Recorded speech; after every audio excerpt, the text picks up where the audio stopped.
शुभमचं केळवण आणि सगळी तयारी झाली अशा प्रकारे. मग भेटूया आपण शुभमच्या केळवणमध्ये.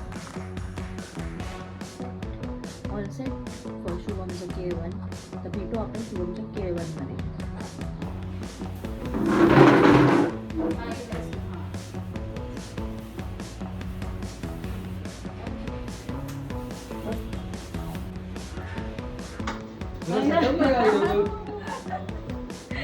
ऐसे ही होता है.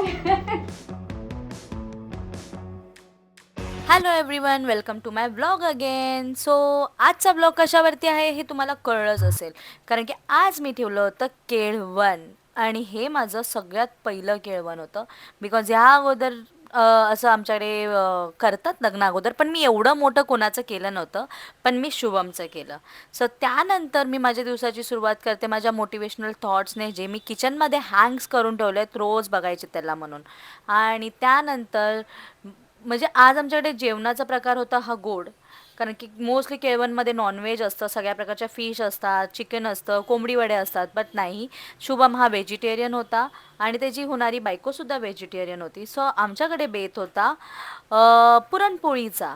ओके, सो पुरणपोळीचा बेतनुसार मी सुरुवात केली. मी पीठ वगैरे मळून घेतलं आणि हा व्हिडिओ आराध्याने शूट केला होता. सो आराध्याने शूट केल्यामुळे थोडासा हल्ला आहे, but that is okay. Okay okay आहे. त्यानंतर मी पटकन पीठ मळून घेतलं आणि पुरणाची जी तयारी होती ती आईने अगोदरच करून ठेवली होती. त्यामुळे मला त्याचं टेन्शन नव्हतं आणि त्याचा मला व्हिडिओ काढायला नाही भेटला, पण नेक्स्ट टाईम नक्की काढेन. सो ह्यांची इकडे मज्जा झाली होती. माझ्या मम्मीचा व्हिडिओ कॉल आला होता आणि संजूसुद्धा होती. संजू, यू नो दॅट, की संजू माझी खूप मोठी हेल्पिंग हँड आहे. सो त्यामुळे ती माझ्याबरोबर एव्हरी फंक्शनला असतेच. सो त्यानंतर मस्त असं सगळं क्लीन करून घेतलं आणि पुरणपोळी करायच्या तयारीला लागले.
ह्या पुरणपोळीचा प्रकार मी शिकले माझ्या सासवांकडून आणि त्या प्रकारे छान होत नाहीत, but I will try my best and I will do it my best. So तसा हा पुरणपोळी करायला सुरुवात केली मी.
पुरणपोळ्या होतच होत्या तेवढ्यात तोपर्यंत संजूने ते आमटी म्हणजेच वरण वगैरे सगळं करून घेतलं होतं.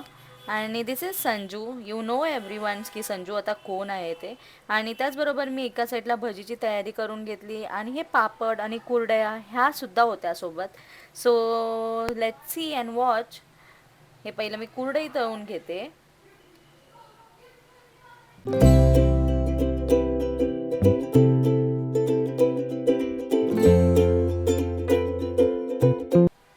सो ही कुरडई घरात बनवली नव्हती, बाहेरून आणली होती, पण खूप छान होत्या. वरळीमध्ये एक छान शॉप आहे, तिथे भेटतं. आणि त्याचबरोबर मी भजी ही करून घेतली. आणि ही भजी फक्त चण्याचं पीठ वापरून केलेली नाही आहे. सो तुम्हाला ह्या भजीची रेसिपी पाहिजे असेल किंवा ह्या भजीचा ब्लॉग बघायचा असेल तर नक्की मला कमेंटमध्ये सांगा, मी लवकरच घेऊन येईल. पूर्ण तयारी झाली आणि आता माझं राहिलं होतं डेकोरेशन. सो मी स्टार्ट करते आता डेकोरेशनसाठी.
चले एक काम कर, 200 रुपया दे और 50 रुपया काट ओवर एक्टिंग की वजह से.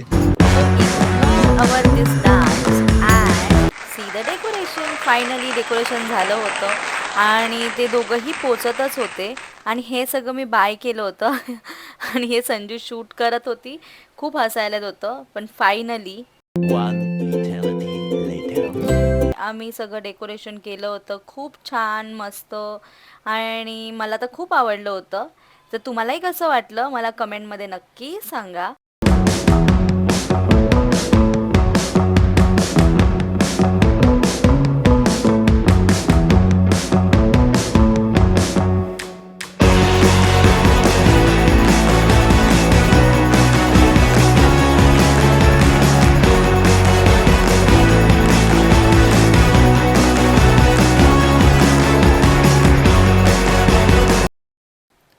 तर ते दोघं जण आले होते. आम्ही मस्त ओवाळून घेतलं. हा शुभम आणि ही दीपिका क्यूट अशी जोडी. लवकरच त्यांचं आता लग्न होणार आहे आणि माझे खूप फेवरेट्स कपल्स आहेत हे. आईने त्यांना ओवाळून घेतलं आणि मग आम्ही लागलो पुढच्या तयारीसाठी.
तर अशा प्रकारे सगळं देऊन फायनली आमचा हा फंक्शन इकडे संपतो. तुम्हाला कसा वाटला हा ब्लॉग नक्की मला कमेंटमध्ये सांगा. आणि नेक्स्ट ब्लॉग मी लवकरच पुढच्या गुरुवारी घेऊन येईल, बघायला विसरू नका. आणि असंच सपोर्ट, लाईक, शेअर आणि सबस्क्राईब करा माझ्या चॅनलला. ज्यांनी कोणी सबस्क्राईब केलं नसेल पटकन जाऊन सबस्क्राईब करा. भेटू नेक्स्ट ब्लॉगमध्ये. तोपर्यंत सी यू. फायनली शुभमचं केळवण.